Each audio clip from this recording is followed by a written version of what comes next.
Hello everyone, welcome to the channel. Hope you're all having a fantastic day. So today is our new project reveal. If you haven't figured out from the thumbnail, it is a 2021 KRX 1000 and it's right here behind me. So today I'm going to go over a quick walk around. I'm going to take it for a quick test drive on a brand new machine, and I'm going to tell you the other machines I looked at and why I ended up choosing this one. So compared to the Pioneer, this is a pretty big machine, to be honest with you. If you saw from the thumbnail, there's not a huge difference, and we'll get a comparison of that later. So the KRX 1000, how did I end up with that? Well, let's talk about that.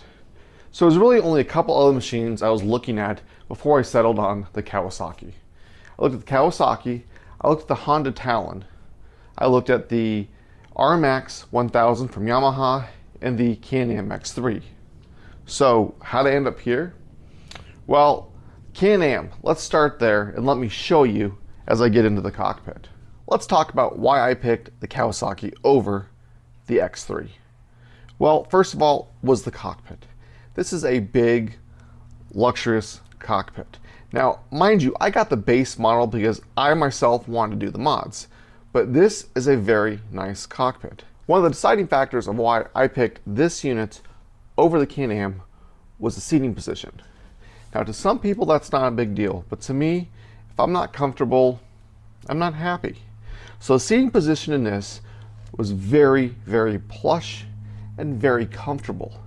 When I got into the X3, and a lot of my friends have them, I felt like I was sitting more in the machine, kind of like a jet fighter.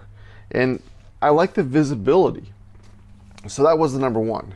Number two, I didn't need a turbo. Now, before you get on me, I know they make X3s with no turbos, but honestly, if I'm gonna buy an X3, I'm gonna get the turbo. And lastly was the cost. Sport machines out here in Phoenix are not given a good deal right now. I mean, there's just not a lot of people wheeling and dealing because they're a hot ticket item with everything going on in the world. Everyone's outside doing something, social distancing.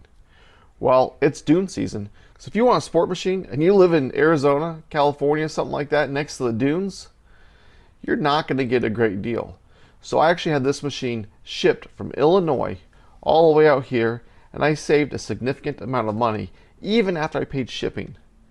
So let's talk about the Honda Talon. The Talon was actually my number 2 pick. And no, I'm not Honda biased. I'm not a fanboy of any brand. I really don't care. I buy whatever vehicle works for me and my family at the time that I can get the best deal on. So the first issue I had with the Talon was, well, the suspension. Personally, I looked at the geometry of the suspension of the KRX over the suspension of the Talon, and I know they have the X and the R. I preferred the KRX. I think it's got more suspension travel, and it's really plush.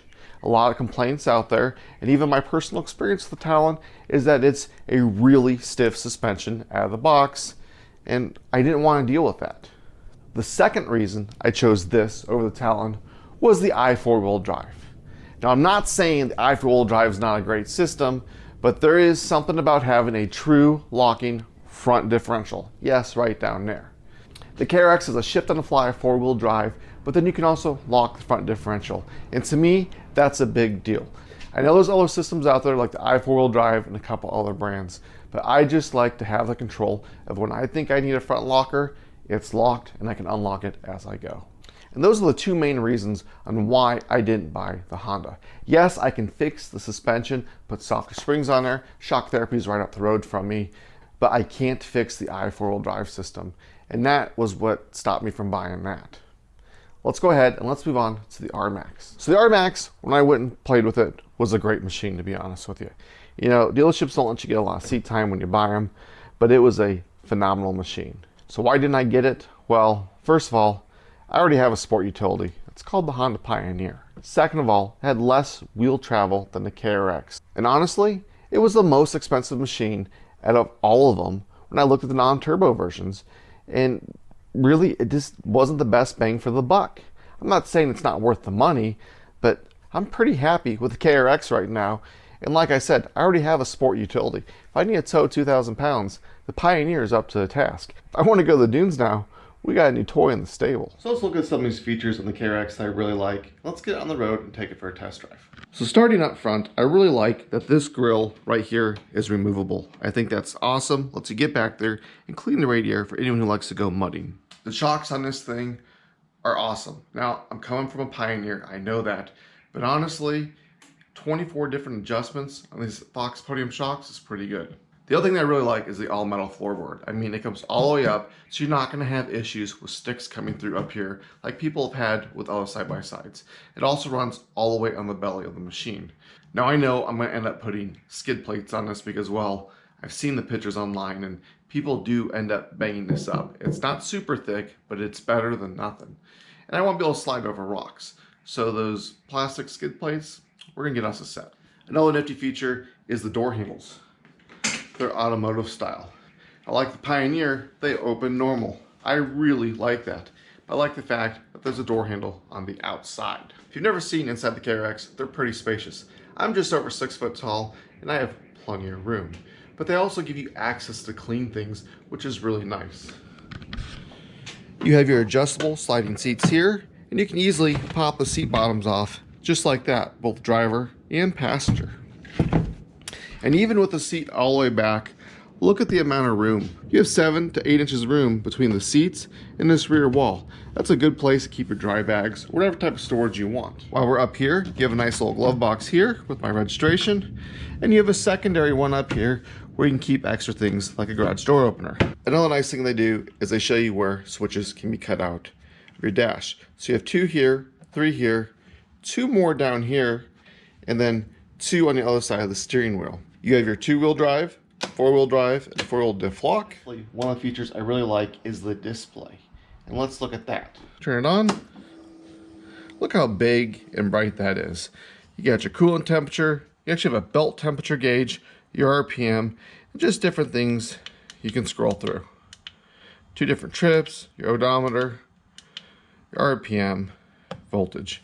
You also have a full power mode and a low power mode right there with that button there. And then the display actually moves when you move your steering wheel. Let's go ahead and talk about maintenance real quick. Another really big feature I like on this. And let me show you what I mean. So right down here in the passenger side of the footwell, you have your oil filter, your oil fill, and what I really like is this oil sight glass. You have a low level and a high level, so when you're doing a walk around of the vehicle, you can see that your oil is good to go. To change your air filter, you want to know where that's at? Well, let me show you. It's really simple also. Go right here behind the driver's seats, turn these 2 plastic knobs 1/4 inch, and there's your air filter right there in that housing. Can't get much easier than that. Well, let's stop with the praise and let's get into a couple things that I don't like with this machine. And to be honest, there's not that many. Let's start with the first one, the seats. Now, the seats are very comfortable, they're very plush, but there is an issue, let me show you. So on the seats, because there's only a latch on this side, there's some play. Now I've asked around, and everyone I've sat in, all of them have this amount of play. And what's the other thing that I don't like about this machine? Well, there's no park. I got so used to having a park on the Pioneer that Kawasaki doesn't have one. You just gotta throw in neutral and use the parking brake. I do like the fact that it has a parking brake. The no park, it's kind of a bummer, but you know, maybe that's just me getting nitpicky. Let's go ahead, let's pull this thing outside, park it next to the Pioneer, and see actually how much bigger the Pioneer is than the KRX. As you can see, the KRX is about a foot longer than the Pioneer. I'm trying to give you a fair comparison here. You can see the Pioneer hood up over there. Let's look at the front. So when comparing the 2 front side to side, obviously the Pioneer is taller. I think it has a 4-inch portal lift and an 1.5 inches in the shocks. So it's up about 6 inches. And I have it on 35-inch tall tires. Where this thing is completely stock. So now when you're looking at the 2, the KRX actually doesn't look that small compared to my Honda Pioneer on portals. But enough talking, let's go for a quick drive and see how this thing handles around the neighborhood. All right, let's get going. Oh, that sounds nice.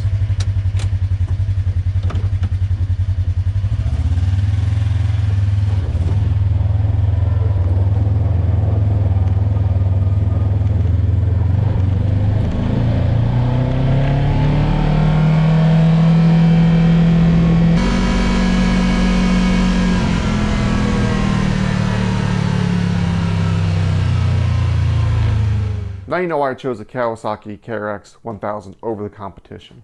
It is a fun machine to drive, and hopefully I made the right decision. So if you want to see this build go faster, go ahead and click that subscribe button. It doesn't cost you anything, but it sure as heck helps me out.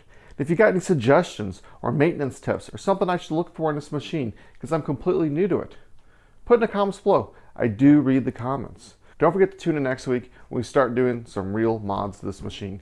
Yeah, the half windshield that pickup used doesn't really count as mod, and that mirror for sure is going. So don't forget to like, share, subscribe, and until next time.